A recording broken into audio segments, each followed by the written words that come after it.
Hi, this is Ronald Johnson, your life coach, mentor coach, and what I do is I help people that are tired of who they are and where they are in life.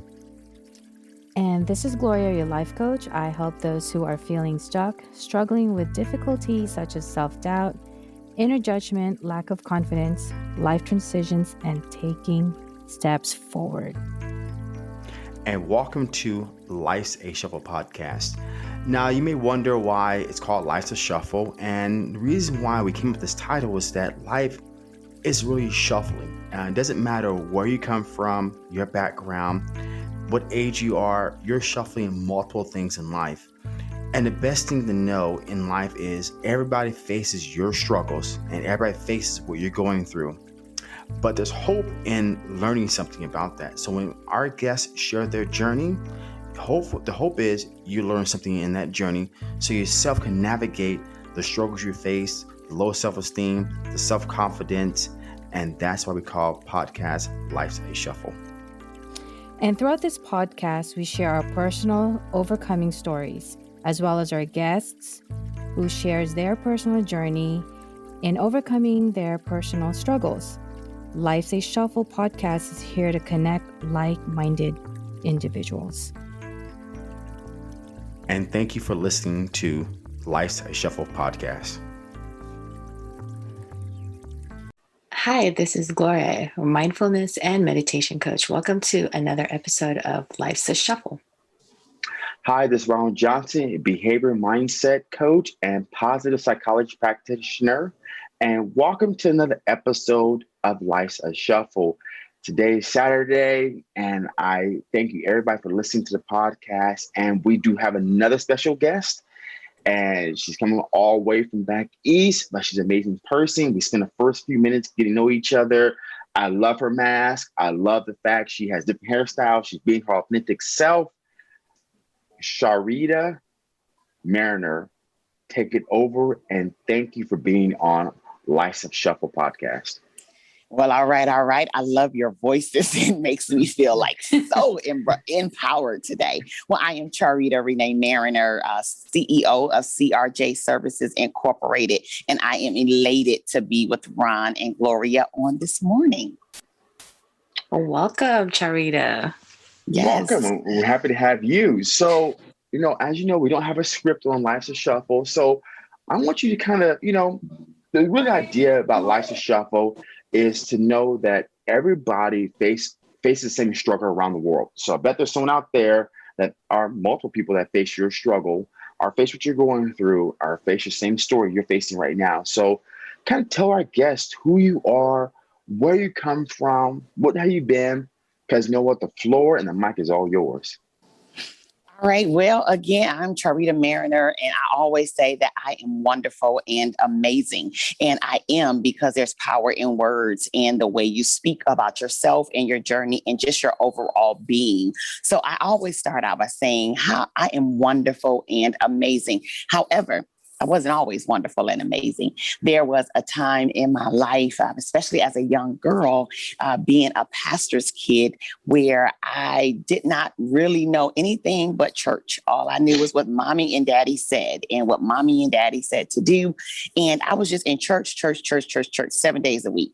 And, you go to school and they're like, there go the PK kids, right? And they're the worst children, but we weren't the worst children. We were really, really good children from an educational component. However, there were some times that we got into the streets because we didn't know any better, and it became very enticing because we couldn't do it. Sometimes when you can't do things, Gloria and Ron, it makes you really want to do things. It makes you want to do. You get real curious, So as a young girl, we experienced some things because we weren't supposed to do those things. So my baby sister was 14, pregnant in a gang. My older sister, 16, pregnant. And I was like, I can't do that. My mom and dad already have two that are pregnant, and we're in the church, and that's not of God. And I don't want to bring any more shame to the family. So I had to do everything right. So I wanted to be that straight A student. I wanted to be that one that wasn't going to have sex until I was married. And I just did not want to be like what I thought my sisters had put them through. with all of that said, my mom and dad were able to see, by them keeping us sheltered from the streets, we were so curious to do things that we found out things in the wrong way. Right. Which then happens to be one of the reasons why I am the way I am with my children. Very open communication. As a family, we talk about everything. There is no conversation that goes untouched, whether it is about sex, relationships, same sex, different sex, whatever it is, there is no conversation that doesn't go untapped. Preparation for life, making proper decisions, experiencing whether they want to drink or smoke, whatever those things look like, what that does. We're just very honest. And I appreciate that because all of my children are doing very well. My oldest son, he's 28. He has a college degree, criminal justice from Liberty University. Yes, it is a Christian college that he decided on his own. Hello. I didn't have to force him to do that. He decided on that college on his own. And my agreement with him, you get me the paper, I'll take care of you 3 years after that to pursue anything you want to do. Because he's an artist. If I say rapper, he will hurt me. But he's an artist and he wanted to rap. And I was like, you got to get the paper, baby. So he went and got the paper. And now he's in his career. He is a lyricist, artist. He is doing his thing. I'll have to drop you some of his EPs in the future, but he is amazing. And he's also into Forex and trading. So he's doing phenomenal. My middle son, Robert, he is in the Army. So he's doing great in his right. He's now in Florida. So proud of him and what he's doing with his life and his journey. And then my baby girl is at a HBCU. Like I went to Morgan State University, go Bears in Baltimore, Maryland. And my daughter is at Norfolk State University. Behold the green and the gold. So I'm excited about her being at a historical Black college and university where myself and her dad resided. And we actually met at a HBCU because it was important for us to have them cultured. Because we had that marriage, and I know I probably could go back, but just to jump from the children, we had a great marriage of 13 years. So we looked like it was great. Let me say that. So for everyone else looking in, oh my God, they're a beautiful family. They're a well-to-do family. And we smiled, Gloria and Ron. We smiled all the time. We smiled everywhere. Have y'all ever been in that situation where you just smile? Right? Mm-hmm. Mm-hmm. It's so much better when you smile. Kirk Franklin says that. And we would just smile all the time. But deep down, we weren't happy. We weren't happy in our marriage because we traveled so much and we weren't really with the children like we needed to be, because for us, it was about the career. It was about the money. It was about the lavish lifestyle. It was about having a great house. It was about making sure they had everything that they needed. But that was just things. And things are called matters of concern. And for us being young and I would say dumb, matters of concern is not what matters. Right? Those things you can't take with you. At the end of the day, when you're laid to rest, none of those things go. So your priorities have to shift. But for us, it was all about the things. And we had our children in a predominantly Caucasian environment in the neighborhood. So they weren't really cultured around a lot of African Americans. So for my husband and I, it was important that they stayed cultured. So we did what we could in our home, but we also sent them to Cleveland to my parents and my family on the summers so that they can understand how to walk to the corner store, how to play basketball on the court without a rim, how to get in the house before the lights went out, Ooh, old school days. Old school days, I was all about that, how to make a peanut butter and jelly sandwich, how to fry bologna, with the butter and the bread. I wanted them to experience some of those things in the streets, how to be careful when you're walking down the street and look over your shoulder, how to make sure my sons were on the right side of the street while their their sister was on the inside of the street, how to make sure they were opening the doors for every woman that they came in contact with. So just making sure they had that street credit knowledge. So they weren't just so book smart, but they had street smarts. Because a lot of times I think as parents, we think so much around book knowledge. Oh, we got to get them in college. Oh, we got to get them a great job. Oh, we have a great career. But then they can't have a conversation with people that don't look like them, or they can't speak their mind amicably without arguing or yelling. They cannot address conflict resolution in a sound way. They don't have great mental health because they weren't taught those things. They weren't forced to understand and learn those things, because our priority sometimes as parents, because we think we know it all, is we got to get the books. They got to be book smart. They got to get the grades. But they got to know how to get up and go to work and hold a conversation with the neighbor in the cubicle next to them. They have to understand the importance of communication at the boardroom.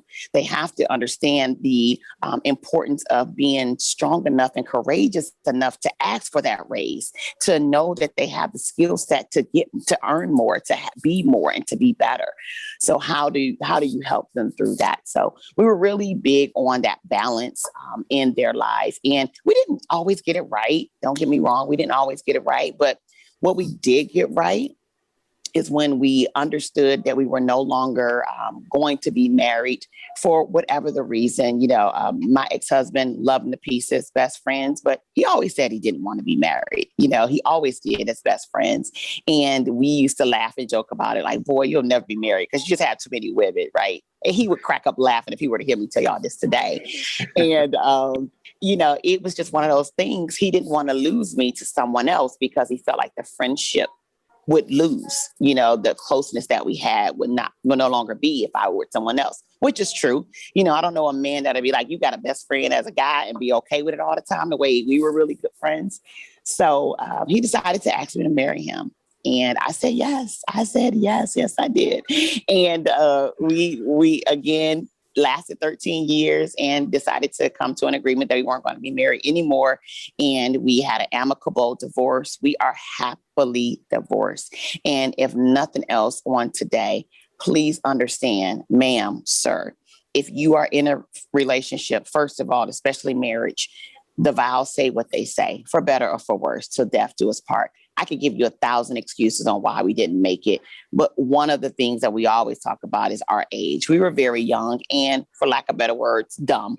We thought we knew everything and we didn't know anything. So it was easy for us to throw our hands up. We were like, we'll be okay. We'll be fine. We'll do okay.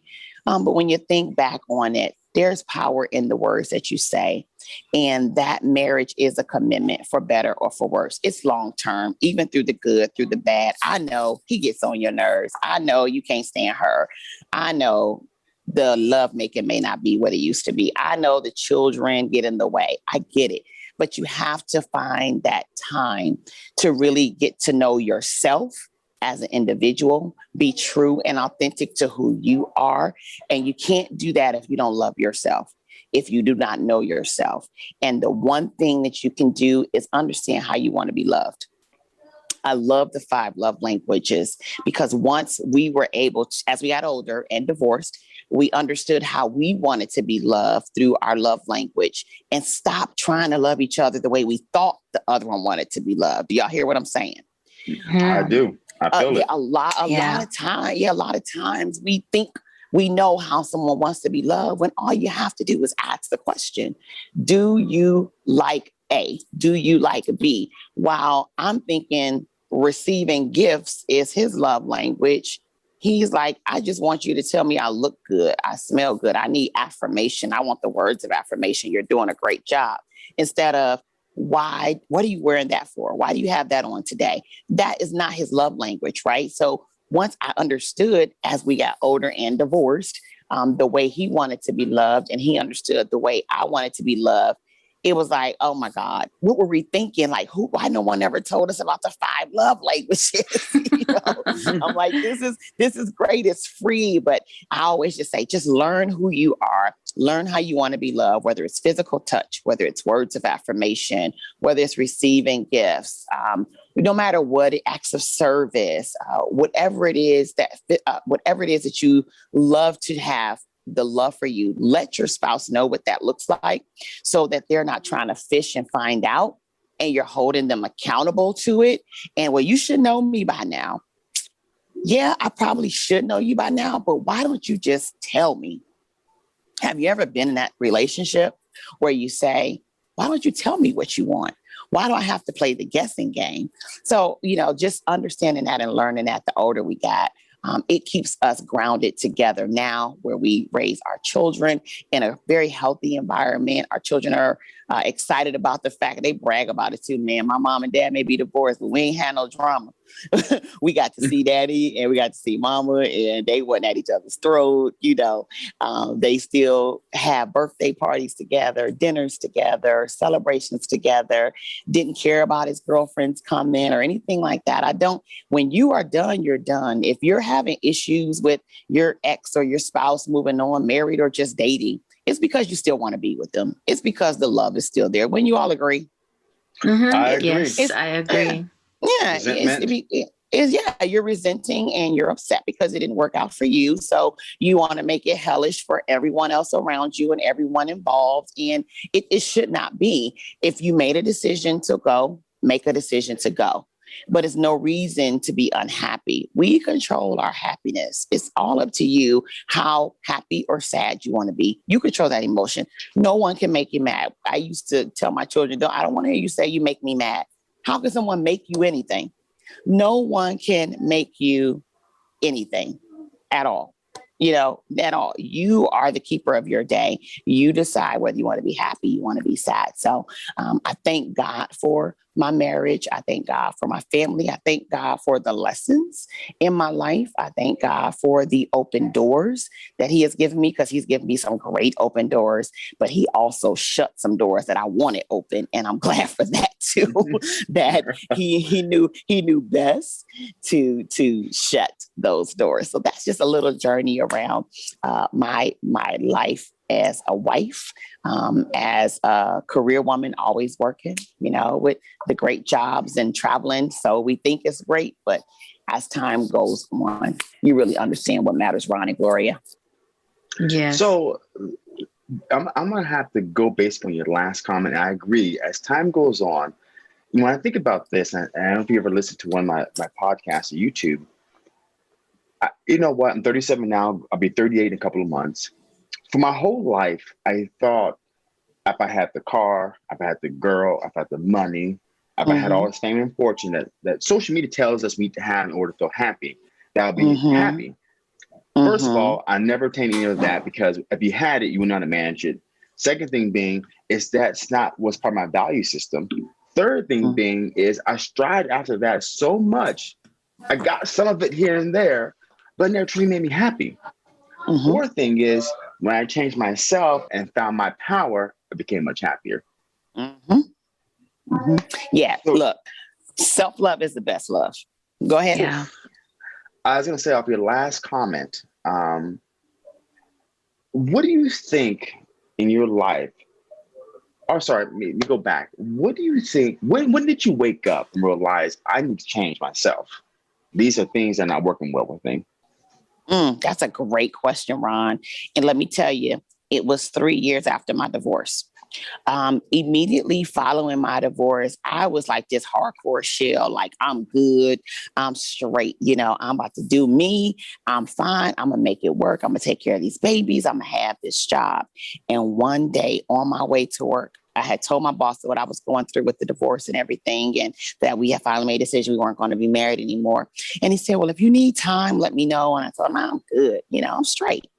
Because we want to be good. We want to be straight, right? We're strong, everything is gravy. And on my way to work, I was at a light and I bawled crying hysterically out of nowhere. And I pulled my car over. I called my boss. I could barely breathe, Ron and Gloria, could barely breathe. And I said, I'm not going to make it in today. And he said, it's that day. I said, I guess it's that day.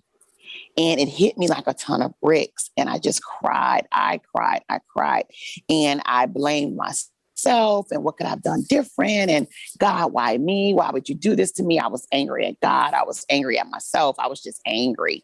And I had to say, breathe. bereaved. And in the middle of those tears, and I hollered. When I tell you I hit the steering wheel, ever been so angry you hit the steering wheel? Maybe not, but I can tell you what I did. I hit that steering wheel so hard and I screamed to the top of my lungs in my car, windows up. And I said, you will not let this get the best of you.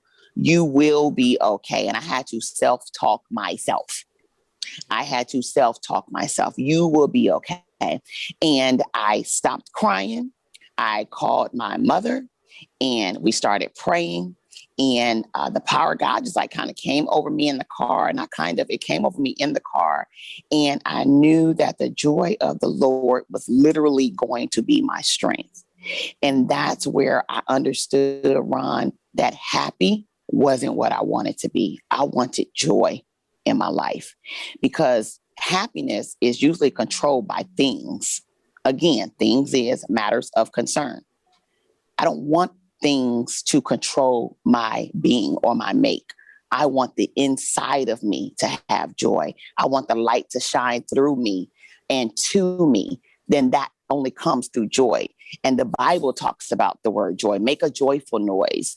The joy of the Lord is my strength. It doesn't say a lot about the word happy because it's the joy that's eternal. And it's the joy that comes from you and within nobody else. So when I made that decision to have joy and not just to be happy, I knew that I was going to be okay. So I started doing things like self-reflection, words of affirmation.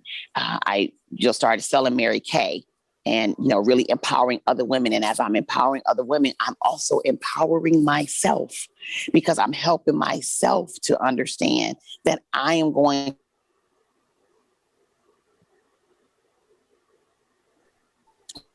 where I didn't think that I was going to be able to do that, but I made that decision. Now I could only do that with God, Ron, in my life. And I knew that I had a relationship with him for myself at that moment. And I thank God for the relationship for myself and not for my mom, not for my dad. The relationship with God for myself is what helped me understand that the joy of the Lord would be my strength and I would be okay. And once I made that decision and I understood who I was and whose I was, I'm able to be fine. And I'm telling you, I'm not saying that I don't have those moments where I question myself because I do. I would not be authentic to tell you if I didn't. But I also know that I have the answer to every question that I have if I go to God in prayer and if I understand that I can control the auras that are around me, the people that are around me. You can't change people around you, but you can change the people around you. I'm going to say that one more time.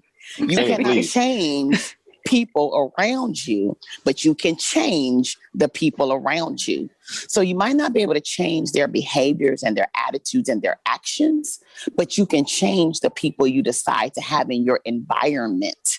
Yes. And that is so important. So I tell my children, you can't change people around you, but you can change the people around you. Make a decision to have a circle of people that think higher than you, that are doing better than you, that have gone through more than you've gone through so you can continue to reach higher heights. If you are the smartest person in your circle, please change your circle because a circle never ends. It keeps going and going and going and going. And if you continue to have a circle that is not going anywhere, then you become stagnant and you don't go anywhere. So check yourself, check your board of directors. And I did that. I used to think I didn't need anybody, Gloria and Ron. I'm good. I don't need anybody. I got this, right? We all need somebody. We all need a coach. I don't care how coachable you think you are not. You need to be coachable and get a coach. Period. Everyone needs someone that they can talk to that can help them through those moments and to see things in different perspectives.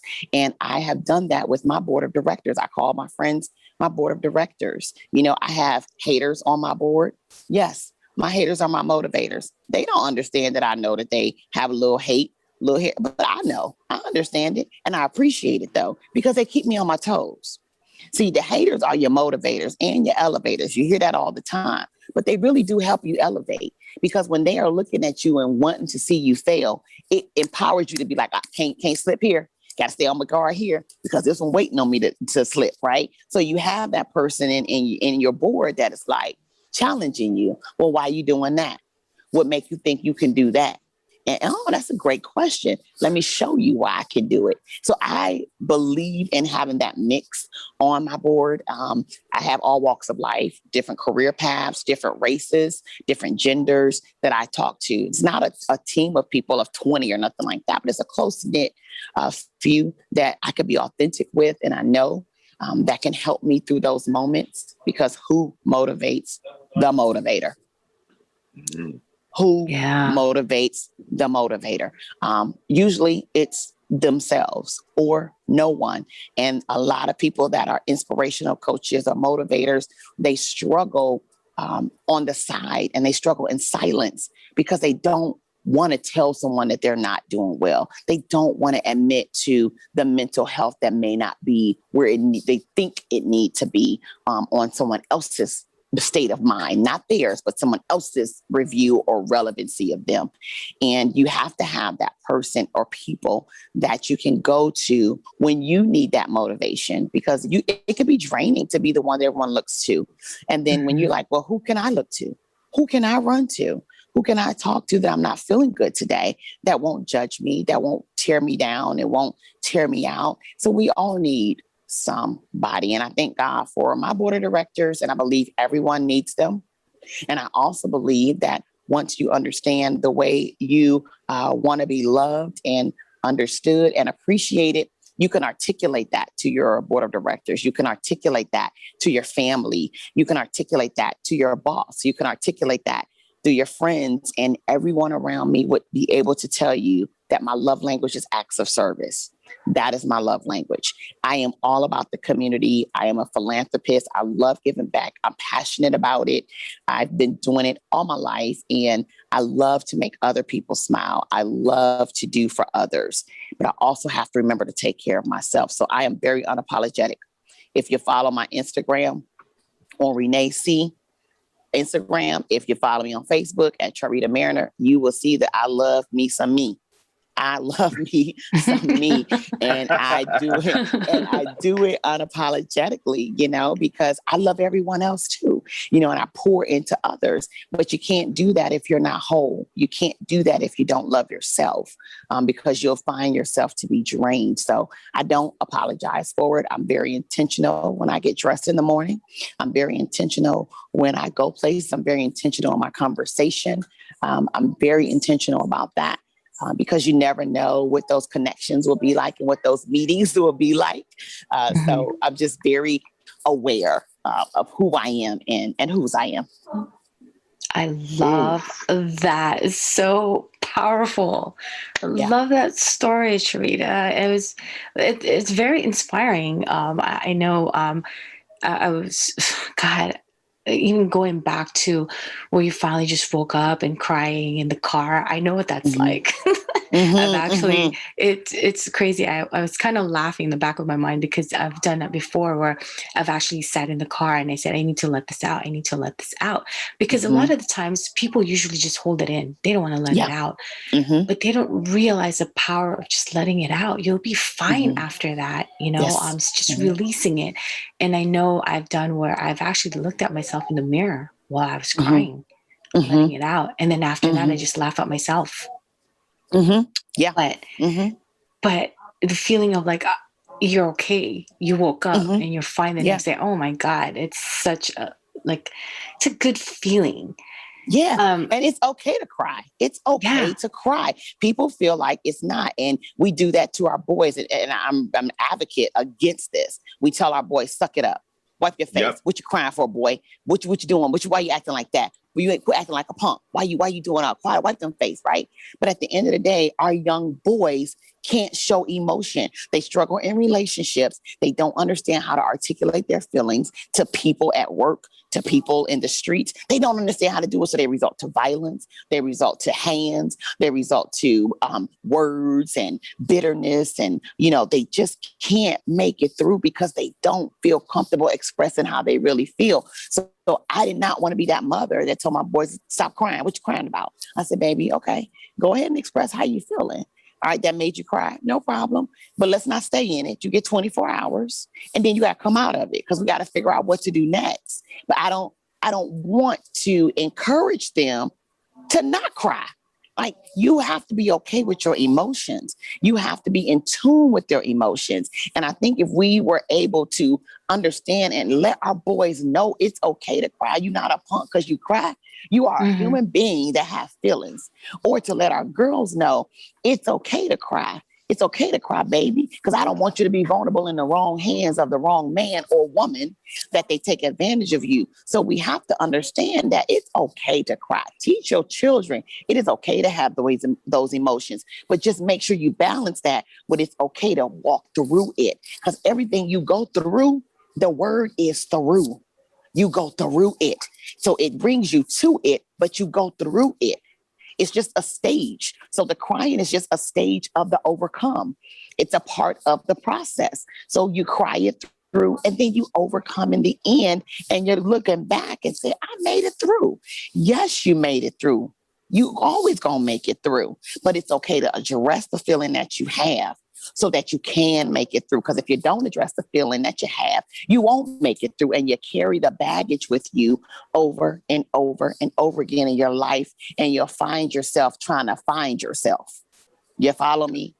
Oh my You'll gosh, find that is so yourself true. trying to find yourself, you know? You know what? I was one of those. So my dad, he's passed away now, but I grew up with the idea that, especially coming from that era of the 50s, 1950s, 1940s, you just deal with your Black problems, families. right? Mm-hmm. You just deal with your problem, you suck it up, you don't cry. Crying's for men. So crying, so if you want to, so my dad told me this, if you want to get in touch with your emotions, you got to talk to your mom. But my dad was the one that always cried because my parents got divorced when I was 5. So he would cry about the fact they got a divorce, but he tells me talk to my mom about feelings. And for so many years, I was in failed relationships because I can articulate my feelings. I was fearful to share my feelings. I was fearful of this. I was fearful of that. I was fearful just, I got to break. I got to cry because I'm going to suck it up. It wasn't until 3 years ago in August where I broke down because I got tired of being who I was. I got tired of the failed relationships. I got tired of not excelling my life. I got tired of this. I got tired of that. And I broke down crying out of no reason. And it really sucks that we have to go through these experiences. We have to break down to finally change. It's like, damn, why can't I just have life and not go through these? But because we're so used to just doing and not being in life, just doing and not being, and not realize we're humans having a spiritual experience, that we have to have these moments of breaking down. And when it always talks about men don't cry, men got to let it out too. Men have got emotions. So it's going out there right now to all the men. Look, guys, you're okay if you cry. Trust me, if you cried and show your emotions in front of your friends or in front of your family or in front of your coworkers, people will actually show that they care about you, and they will show that you are human. Regardless of your skin complexion, regardless if you're a man, you are a human being having an emotional experience, and letting that feelings out will create more space for more positivity in your life. And it's so true, because I think about, and I think about the way God made us in the likeness and image of him, right? And the Spirit of God wants to fulfill the plans that he has for our life. He wants that for us, right? Because we're not humans having a spiritual experience. We are spirits that's having a human experience. Yes. And when we own those things in the spirit, we can manifest those things in the earth. And we got to understand that, hey, God has placed us here for a purpose. And everyone's always trying to find their purpose. I get it. I don't know my purpose in life. I don't know my purpose in life. First of all, your purpose need to be that you understand who you are. First, start out knowing who you are. Once you understand who you are, you can't do that by not understanding whose you are. Okay. So take it back to understand whose you are, and who you are. Even back into Genesis, you go back into the beginning and you understand who you are and how he made us in the likeness and image of him. He wants us to have all the things on the earth. He wants to have houses and riches and lands. He wants all of those things for us. But there is things we have to do. We have to live right. We have to be kind. We have to respect each other. We have to respect others. We have to, be in right standing. And we have to make sure that we're having those honest conversations, whether it's in your family, whether it's in your church, whether it's in your friend, in your community. We have to be able to have those honest conversations to help each other. Because like you said, you finally learn things when you're in the brink of something, or when you had to go through so much till you finally got an aha moment. Why can't we just understand and know what's going on? Why do we got to experience all this stuff? Well, because a lot of times with our free will, we're hard-headed and we think we know it all and we have all the answers, and we don't want to reach out to others that may have those experiences. Hence your board of directors that know more, do more, been there than where you're going. They've been there already and got the ticket for it in the front row seat.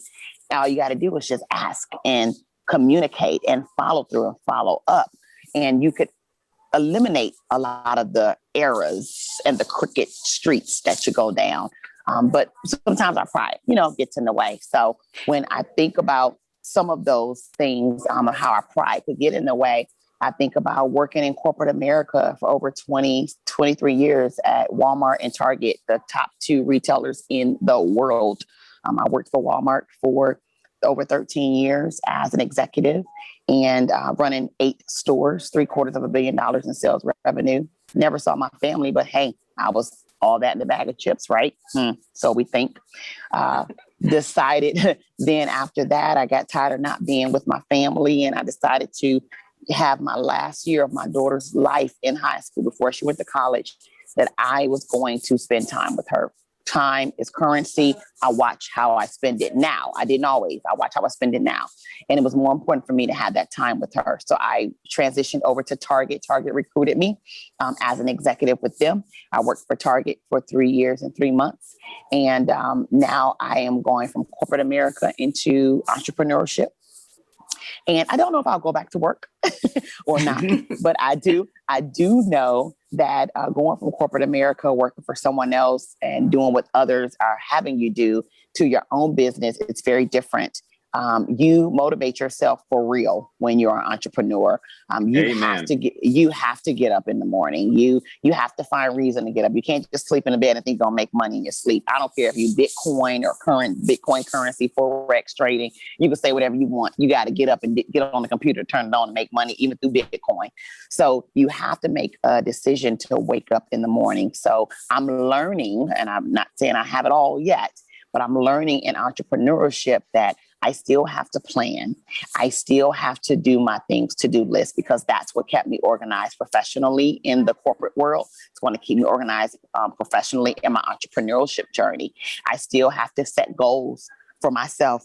I still have to have timelines for myself. I still need to partner with others. I still need to connect. I still need to network. I still need to build out. All those things are new to me, so I feel like I'm a little slow with getting my business going because I'm trying to wait for this perfect opportunity to have everything in order, when at the end of the day, I'm spending so much time in preparation when all I just need to do is just fail fast and fail forward. Just go, Charita. Just go for it. Learn it along the way. Fix it as you go. But that sounds good. That sounds real good, right? Fix it as you go, girl. It'll be fine. You'll be okay. Just go ahead and get started. That's not easy to do when you come from a world of working things out through perfection, right? And wanting to have everything lined up. You want everything to be in order first, and you come from order, right? Military family, and come from order. So I got to have A, B, and C before I do D, E, and F. Well, I'm understanding now. Just go, So Just go. Just go. Just go with the flow. Just go with the flow. I started my business doing something I'm passionate about. I love fashion. I love shopping. I love organizing. Okay, what can that do to make money? Because I do it for my friends. So I said, hey, I'll be a personal stylist, a private shopper, and a professional organizer. CRJ Services Incorporated is birth.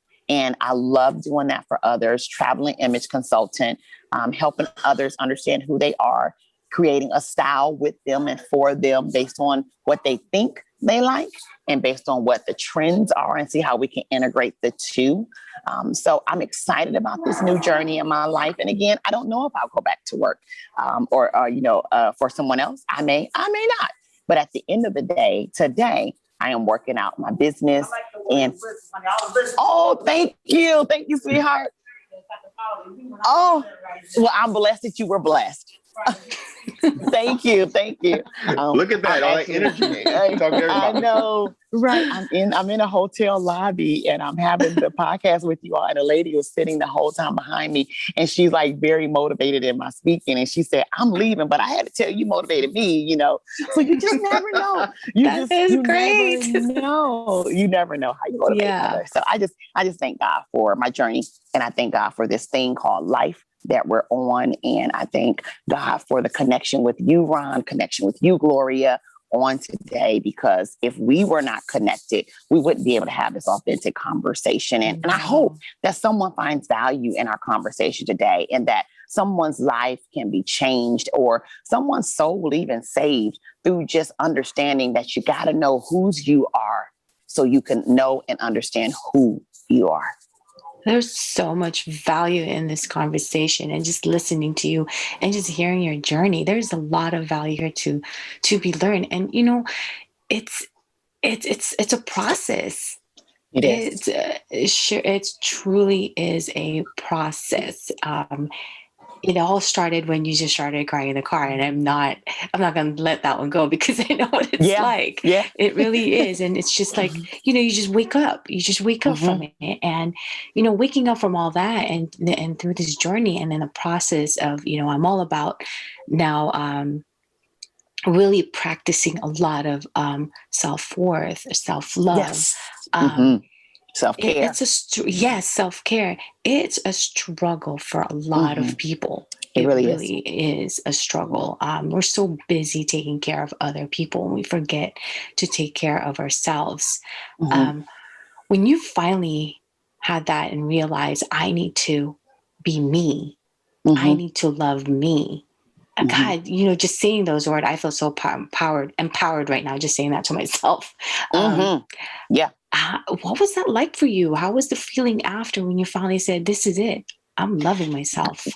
Girl, I'm still showing it, honey. I'm still in love with myself. But let me tell you, in 2013, Ron and Gloria, I had a Bodere photo shoot. And I went with two of my girlfriends. And you could not get me in front of a camera. Could not stand the camera. I would cuss you out if you took a picture of me. Do you hear me? I didn't like my crooked smile. I didn't like my crooked teeth. I didn't like these big full lips. I didn't like nothing about myself, and I did not want to be anybody's camera. And it wasn't until I had that photo shoot and I took like, you know, all kind of cute little tight fitted dresses, you know, and I was going to take in this photo shoot. And the photographer, her name was Rachel. I'll never forget her. And Caucasian woman. And I say that with a description to help you understand this story. I'm African-American woman. I'm getting photographed by this Caucasian woman. And I'm like, what's she going to tell me? She don't understand what I'm going through. She don't understand me. How she going to tell me something? She was a game changer for me. She said, okay, so you're here for a shoot. I said, yes, I'm excited about this photo shoot because I can't stand pictures. I hate taking them. My friends know it, but I'm going to try it today. She said, okay, are you a teacher? I said, no, I'm not a teacher. I'm an executive. And she said, well, why do you have on this long black dress? And, you know, what is all these clothes you're wearing? I said, I thought I looked sexy. You know, she said, you do. She said, but there's something under there. I want to see what's under there. And I'm looking at her like, woman, you ain't looking at me, you know? And I'm like, what kind of photo shoot is this, right? So I'm talking to her and she said, well, by the end of this shoot, you're going to me at the end of this shoot. And I'm like, yeah, right. So I wear the black dress. She said, okay, we're going to take a picture in your little black dress. She takes a picture of my black dress and I'm posing, Ron and Gloria. I'm just posing. I'm thinking I'm on. She said, okay. She said, now take the dress off. What do you have underneath? I said, some black panty set and a zebra bra. And I had on a long pearl necklace, right? And she said, that's what I want to see. And I looked at her like, I'm a size 16, 18. I am not getting ready to show you all of this, you know, under that, right? So I ended up doing that. And I sat on the couch. She had me lay down on the couch and she had my hand in a certain position, my leg in a certain position, and had the pearl necklace with a knot. And she took a picture and said, smile. And I smiled at the camera. She ran over to me with the camera lens. Watch this. She ran over to me with the camera lens, y'all. I think I'm getting emotional telling you a story. And she said, look inside this lens. And I looked inside the lens She said, that's you. I'm going to say that again. She said, that's you. And I started crying. I said, that is not me. I said, that person is beautiful. Oh my gosh. I said, you didn't touch anything up? She said, not a thing. She said, I can't touch it up. It's in my camera. She said, I'm gonna have to go to my screen and actually touch that up. She said, but what am I touching up? She said, look how beautiful you look. And I just cried and I hugged her. And I said, I can't believe all these years I didn't want to be behind a camera because I didn't like the way I looked. I thought my mouth was crooked, my smile was crooked, my teeth were cross-bite, overbite.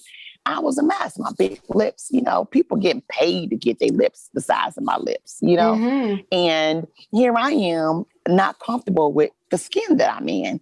And I looked over at that picture and she took a couple of more and she would show me the camera lens every time. And it's something about looking through the lens of yourself. When you look at the lens of yourself and understand the way you are is who you are supposed to be and how you are supposed to be. I embraced every roll. I embraced every stretch mark. I embraced every curve in my hip. I embraced every bump in my back. I embraced it all. By the end of her photo shoot, I was in a bed that she had with all white sheets, nothing on underneath, just covering certain body parts of myself, and had the sexiest photo shoot to date. Do you hear me? And I walked away from that photo shoot. I spent hundreds of dollars, probably $400 some dollars on the photos that she took of me. And I did not get them touched up because I didn't need to get them touched up. I was absolutely gorgeous. And I have some, I'm going to send Ron and Gloria, I'm going to send you one of them, not the ones that, me, anyway, but one that you could just see, very, very sound picture. But I want you to see how I saw myself differently through the lens of someone else's camera. And sometimes we look to someone else to see ourselves different. But once I looked at the lens in someone else's camera, I understood me and how great I looked. And now I can't stop taking pictures. So people they crack up, my friends crack up at me with photos because I have thousands of them and I'm unapologetic. I have a hashtag. I say, it's a photo shoot. That's right. Every day I'm taking photos because there was a time in my life I would never do it. And it's a story behind those photos because I do love myself. I do appreciate myself. And I do the same with my daughter. She's the same way. She embraces herself. She loves herself. She takes photos. My boys, they're very confident in themselves because I'm confident in myself, not conceited, just confident. Mm-hmm. And it's very different. I'm not conceited where I'm haughty. I'm not that. I'm very humble, very, very humble. But I know who I am and I understand my worth. I know my worth and my value, and I'm okay with that. So that was just a story for me on how I became good with me through the lens of seeing myself in someone else's camera. Oh my God. And as you see, and as you should love yourself and be confident, as you can see, there's always a story behind that. It doesn't just happen. Nobody just wakes up and say, I love myself. I love who I am. No. This is me. Nobody just wakes up from that. And it is a struggle for a lot of people too, because a lot of the times, and I think you just proved it too right there, that we sometimes live through other people. Based on how they might see us or how they might look at us, right? And they love that story through the lens. Yeah. That is different. And I would love to see that picture you're talking about. Oh, you wait till you see it, honey. You're gonna understand that journey. And it's powerful. It was life changing. She doesn't even do photography anymore, but I am going to do another boudoir shoot in about a year. I'm going to do another shoot and I'm excited about it because it was just so empowering. So if you have an opportunity, I don't use the word struggle. I say opportunity. But if you have an opportunity with yourself and you're not really sure about yourself, try doing a boudoir photo shoot. Or just a photo shoot, period. Invest in yourself and look at yourself through the lens of you, not the lens of someone else. And you'll be surprised how much value you'll find in that. You'll be surprised how much value you'll find in that. It really is very different because when I've always been the one I have friends who likes to take pictures. So whenever we take pictures, I always tell them, well, I don't know how, because I don't know how to post. I'm very stiff. You guys always know Mm, how to pose with your hands and your hips. I just don't. I'm stiff. But the very first time I did my photo shoot for my website, mhm, and she, like, similar to your story, the photographer that I have here in San Francisco, she opened it all up for me. She basically, I came to her and I said, I need some photos. I need some photos for the business, for my mhm. website. And I was straight up told her, I'm going to tell you, I'm very camera shy. I don't know how Right. to pose. I'm stiff. I can't do this. I can't do that. And she just looked at me. She goes, don't worry about it. Just don't Mhm. worry about it. We will go through this. And what do you like? You like water. You like to be by the beach. Okay, let's go take pictures there. Just made me do Yes. everything, just all natural. And Mhm. after I saw some of them on her camera, and I was like, Mhm. damn, okay, that's kind of Right. cute. Mm. I said, that's kind of Yes. cute. But then I was also hesitant saying that because I didn't feel like, I didn't want to sound conceited. She goes, no, and there's another Mm-mm. thing that she did where I love volleyball. So I brought a volleyball and she said, here, just do this with a ball. Just do that. But it's just that for me, and right there, I was even just taking that pictures in public and outside in front of a lot of people. I was hesitant because um, I felt like people are looking at me. Mhm. They're Mhm. looking at me like, oh my God, what is she doing? But she said, nope, just Mhm. walk.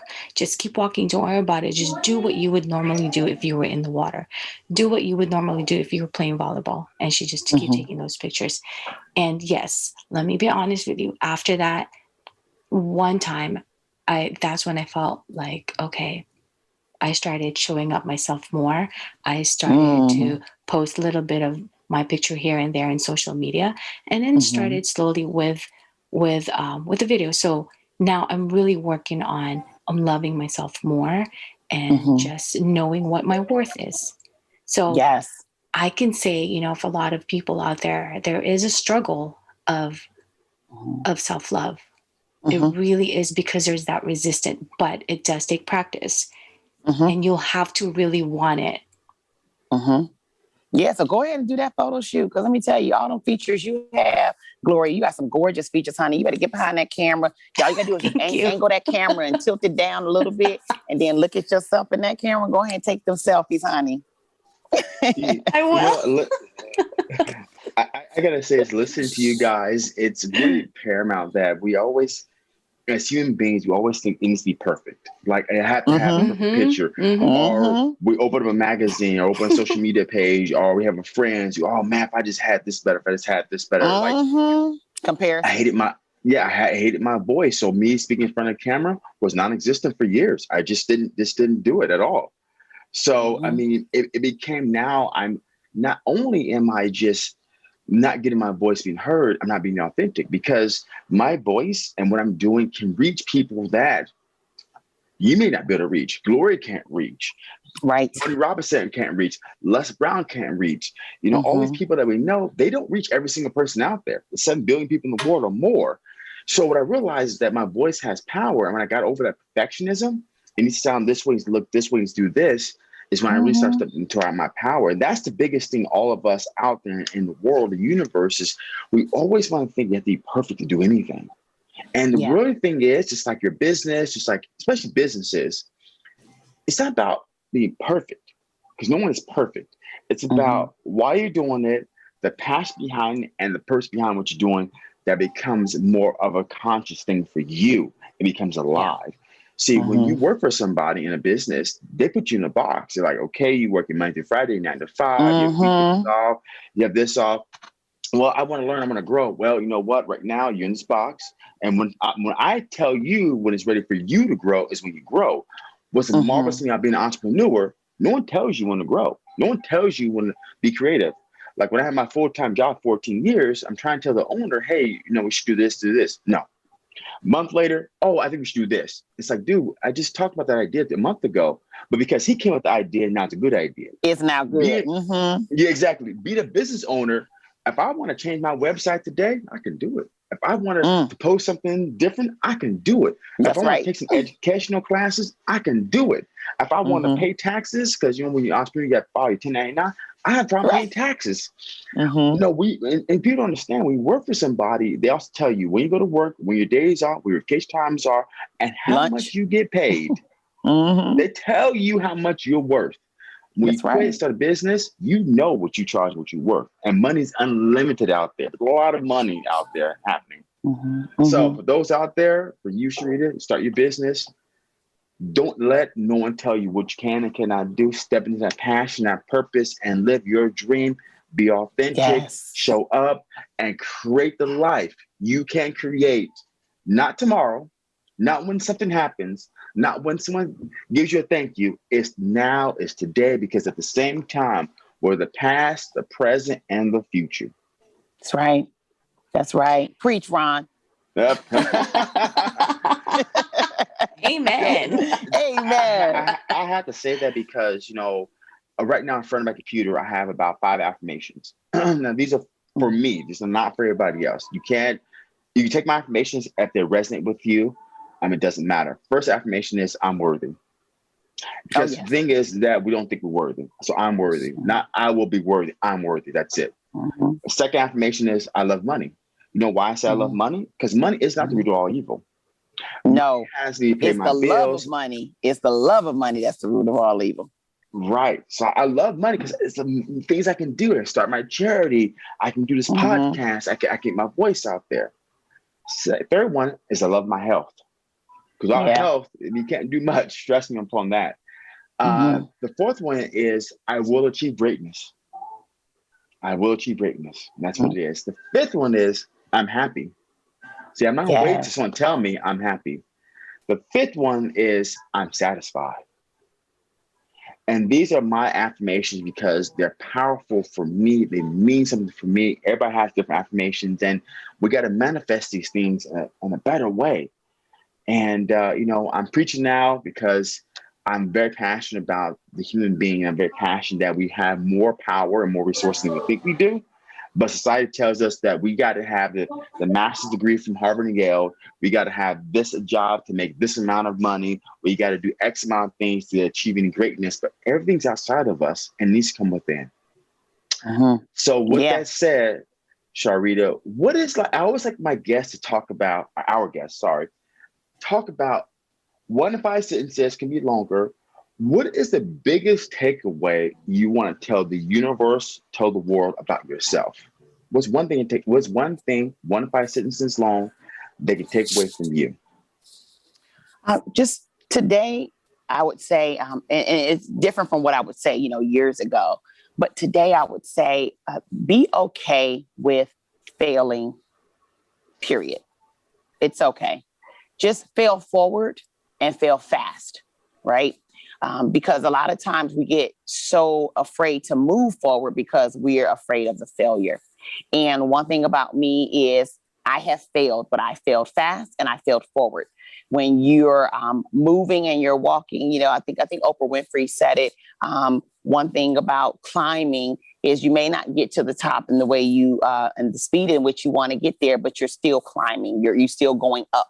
So be okay with the fact that you're still going up. So I would definitely say fail forward, fail fast.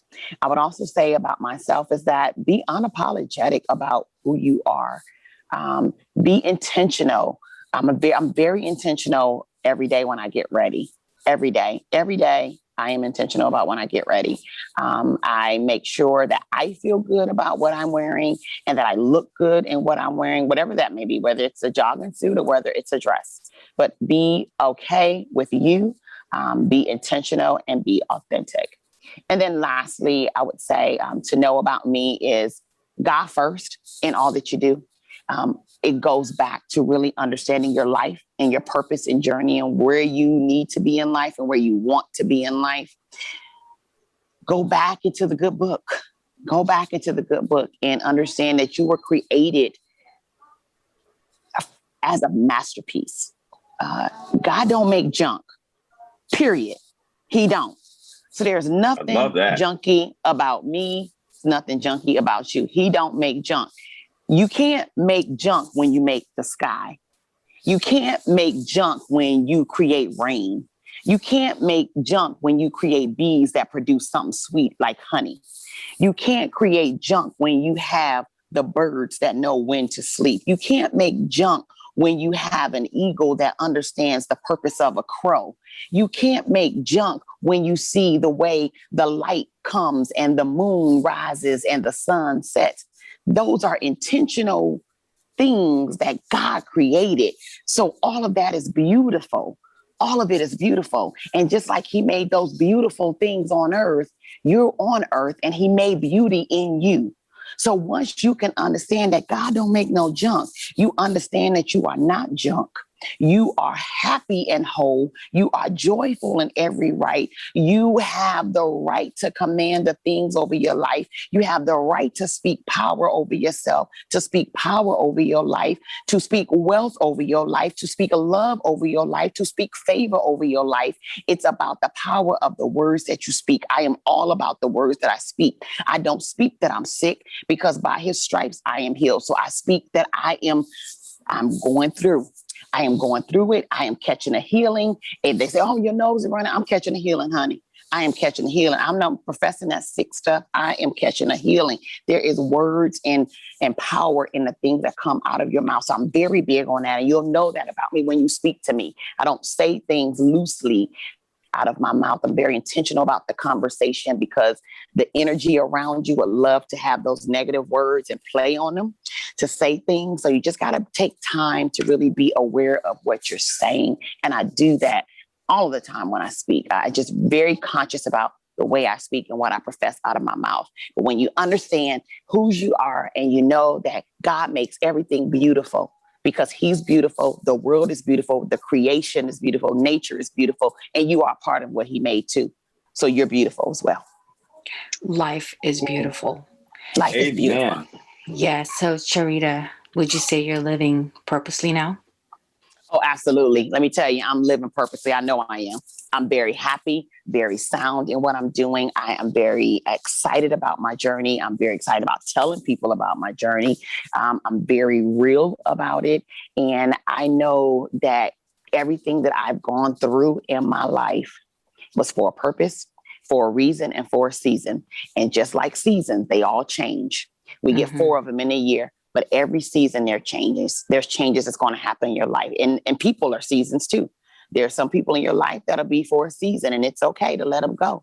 It's okay to have those winter friends and those summer friends and those fall friends and those spring friends. It's okay, because they all change. I like that. It's okay. Yeah, it's okay. So don't get relished in that. Like, oh, I lost that friend. Well, maybe that was a winter friend. That was the friend in your cold season. But now that it's getting ready to be hot, you need a different type of friend. So it's okay to understand that those seasons, things change, and that's the people around you, and your the way you like things, because you change too, and it's okay to change. Yeah. What you liked last year, you may not like this year, and that's why you got to be honest with your spouse and honest with your relationships and your friends. Pink was your favorite color when you was 4, but pink is not your favorite color now. Burgundy is your favorite color now, but you can't hold somebody accountable for knowing that burgundy changed and they only know pink in your life because you didn't tell them. So you got to be able to communicate those things, and it's okay to change those things, but just communicate it. Then don't hold people hostage to knowing you. Tell people about you. Be true to you. And again, communication is key. How about a communication to yourself to be true to you? Self-talk, man. Yeah. Proponent and I love that. I just told myself right now and listening to you that it's okay. It's okay to have different friends. So I can have a friend every season. Yes, girl. Let me tell you, because they all have a purpose, right? You just like in a coat, a covering. A coat has a purpose. A coat is different in the winter, and you're going to change your coat in the summer. You're going to do a different coat in the spring. You're going to do a different coat in the fall, right? All those seasons, you have a different covering. Come on, somebody. Every season, you have a different covering. Every season, there's a different covering. Yeah. So it's okay. Cover yourself. Cover yourself, literally. Cover yourself. I like that. And you know what? Every change is made here to support you. Not every change is bad. Yeah. Not every change. Mm-hmm. But every change got a purpose. Yeah. Yes, it does. Yes, it does. Be intentional. Be intentional. How now, Shelby, how are people going to find you? If they want to connect with you, they want to reach out to you, how will they find you?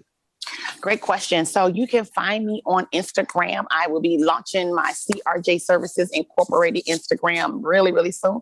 Hopefully within the next 30 days. Not hopefully, I'm going to put it out there. Within the next 30 days, I will be launching my CRJ Services Incorporated Instagram. I already have 15 followers. I had 0. And then I took a class with Monty from Clubhouse. He is super amazing. Oh, I love Monty. Super amazing. Yes. And during his class, I gained 15 followers, just from taking his course right there live and in action. So I do have 15 followers on a page that's not even created. That's how good God is. So that page, you can find me. You can also find me on Instagram under Renee C, RENEECEE on Instagram. If you're on Facebook, you can find me at Charita Mariner, CHARITA, last name Mariner, like Seattle Mariners, MARINER. And I will also be launching my Facebook CRJ Services Incorporated within the next 30 days as well. So what you're doing makes so much sense because you are a fashionista. Yes. You I love really it too. are. I do love it. I love what I see. I want to say to Charita, thank you for being a guest on Life's a Shuffle. And I love how we dropped into this bubble, we dropped into the space, and we let it all flow. And we let it flow in more ways than one. And that's why we don't ever do a script or questions, because if I'm doing a script or a question, you're thinking about what to say. You're thinking about the right or wrong thing to say. You forgot what you wrote down. You're looking at a piece of paper. That's not being authentic. Authentic is just coming from that bubble and that space that you have created for yourself. And sharing your story now, not just empowers Glory and I, because remember, energy is connected and we're all connected and we're meant to meet each other. And I'm going to take away from this is God didn't create no junk and Ron Johnson is no junk. Yeah, So He is no like John. that. Let me tell you. I like that. So that's my biggest takeaway. And now, not only empowering us, we're empowering you. Now, when we post this podcast, it's going to empower everybody listens to it. And I want to say thank you for yourself being here, creating this space and sharing your story and being a guest here. It's sometimes hard people actually tell their why, but that's why you're here. And I appreciate it again. I want to say for our guests out there and for anybody that wants to join Life's a Shuffle, go to www.lifes, with an S at the end, ashuffle.com.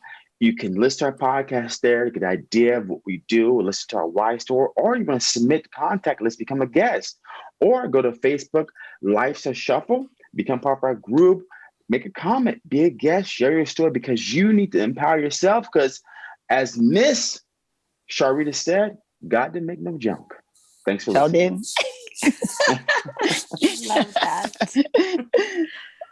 Yes, Charita, thank you. Thank you for coming in and sharing your story. We enjoyed listening to you. There is a lot of value in what you've shared to us and to our listeners. And again, thank you. And thank you for tuning in to another episode of Life's a Shuffle.